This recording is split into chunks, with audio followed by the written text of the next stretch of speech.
नमस्कार। इस वक्त की बड़ी खबर लेकर हाजिर हूं मैं आंचल और मेरे साथ मौजूद है मेरे सहयोगी अविनाश जी। बहुत बहुत स्वागत है आपका अविनाश जी और हमारे तमाम दर्शकों का। तो इस वक्त की बड़ी खबर आ रही है पश्चिम बंगाल से। पश्चिम बंगाल की राजधानी कोलकाता में ईडी ने छापेमारी की है और ये छापेमारी आईपैक के ऑफिस, जो बहुत बड़ी घटना मानी जा रही है इस वक्त, क्योंकि कहा यह भी जा रहा है कि कोयला घोटाले से संबंधित मामले में ये छापेमारी की गई है। लेकिन इस घटना के सामने आने के बाद सियासी हड़कंप मच गया है। सीएम ममता बनर्जी जो है पश्चिम बंगाल की, वो आनन फानन में आईपैक के ऑफिस पहुंची और तुरंत ऑफिस से एक फाइल लेकर बाहर निकली और उसके बाद उन्होंने बीजेपी पर और केंद्र की मोदी सरकार पर कई गंभीर आरोप लगाए।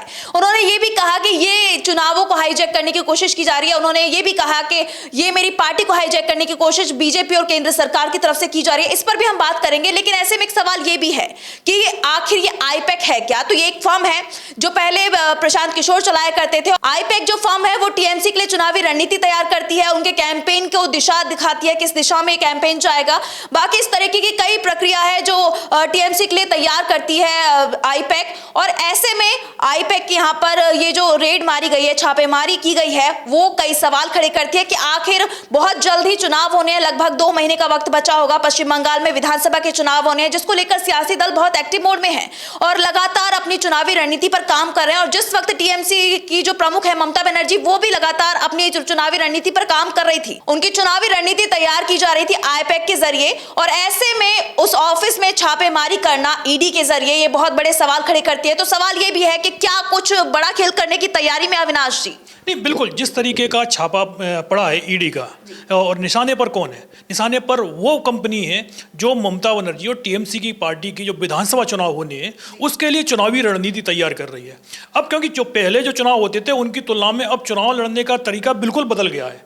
हर पार्टी ग्राउंड लेवल पर जाती है, एक एक बूथ की पूरी बाकायदा डाटा तैयार किया जाता है, किस बूथ पर पार्टी मजबूत है, किस बूथ पर कमज़ोर है, कौन सी नीतियाँ बनाई जानी है, क्या मुद्दे होने, इसके लिए कंपनियाँ होती हैं। इस समय उसके सर्वा हैं, उसके साथ ही वो टीएमसी के नेता भी हैं, वो टीएमसी के प्रभारी हैं। बंगाल में टीएमसी का पूरा चुनाव कैंपेन इस समय वही देख रहे हैं।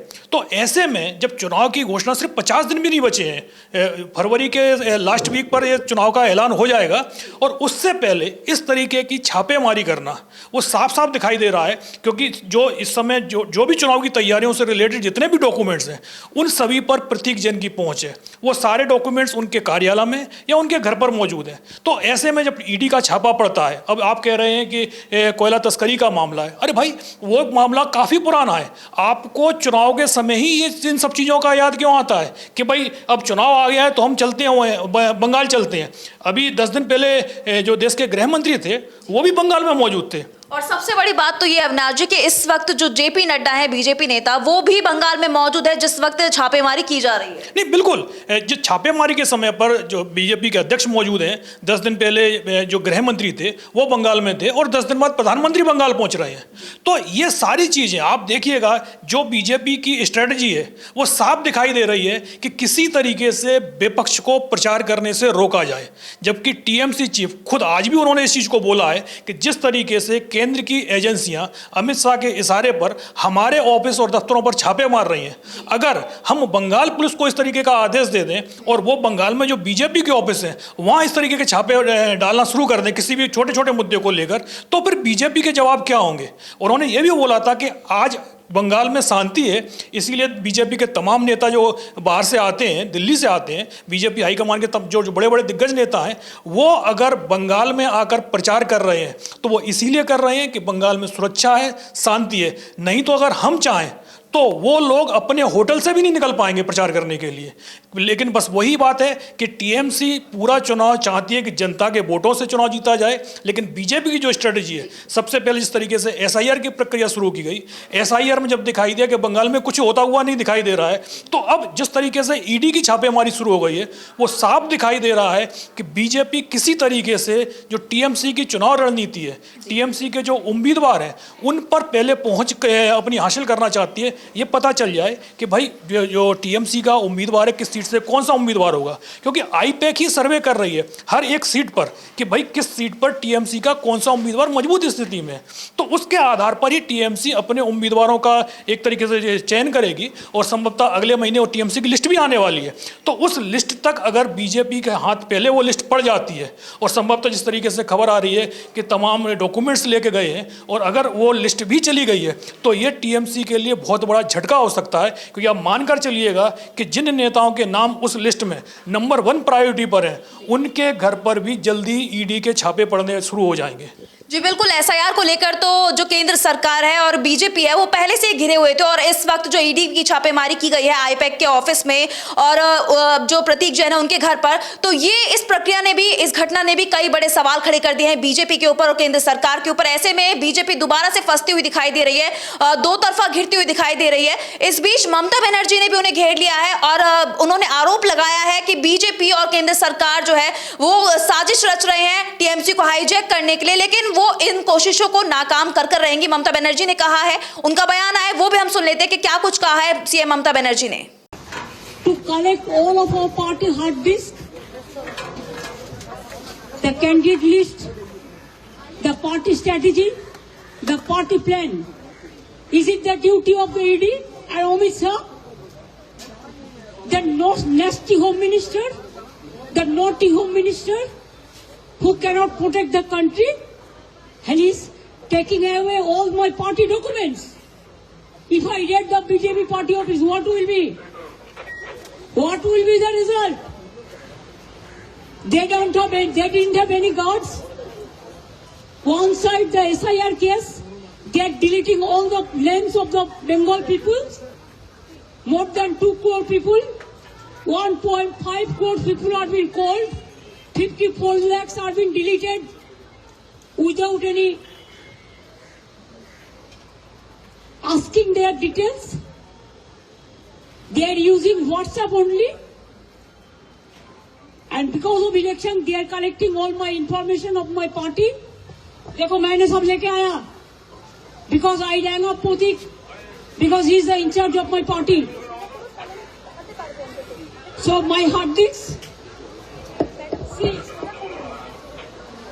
phone, hard disk, all they are collecting, and they have already attacked my IT office also. In fact, sector 5 I am going there also. तो सुना आपने, लेकिन जो ममता बनर्जी कह रहे हैं उनकी बाइट इंग्लिश में, हम आपको इसका हिंदी ट्रांसलेशन भी बता दें कि आखिर सीएम ममता बनर्जी ने क्या कुछ कहा है। तो सीएम ने कहा है, क्या ईडी अमित शाह का काम पार्टी की हार्ड डिस्क कैंडिडेट लिस्ट जमा करना है? ये गृह मंत्री जो देश की रक्षा नहीं कर सकता और मेरे पार्टी के सारे डॉक्यूमेंट्स ले जा रहा है, अगर मैं बीजेपी पार्टी ऑफिस पर रेड करूं तो क्या होगा? एक तरफ वो पश्चिम बंगाल में एसआईआर करवाकर सभी वोटर्स के नाम हटा रही हैं, चुनावों की वजह से वो मेरी पार्टी के बारे में सारी जानकारी जमा कर रही हैं। राजनीतिक पार्टियों के आईटी हेड के घर रेड कराना गृह मंत्री अमित शाह का काम नहीं है। चुनाव है इसलिए हमें निशाना बनाया जा रहा है। एसआईआर के नाम पर 5 लाख नाम हटाए जा रहे हैं। तो सुना कि किस तरीके से सीएम ममता बनर्जी ने अमित शाह को उनका काम याद दिला दिया है कि जो ईडी की रेड है वो अमित शाह का काम नहीं है और ईडी की रेड को करवाना। तो ऐसे में कई सवाल खड़े होते हैं और बीजेपी भी इस वक्त हमलावर नजर आ रही है। तो ऐसे में बीजेपी की जो नेता है शुभेंदु अधिकारी, उनका भी बयान आया है। उन्होंने पलटवार करते हुए कहा है, शुभेंदु अधिकारी ने सीएम ममता बनर्जी पर केंद्रीय एजेंसियों के कामों में रुकावट डालने का आरोप लगाया है। उन्होंने कहा है कि ममता बनर्जी संविधान का उल्लंघन कर रही हैं, वो केंद्रीय एजेंसियों के कामों में दखल दे रही हैं।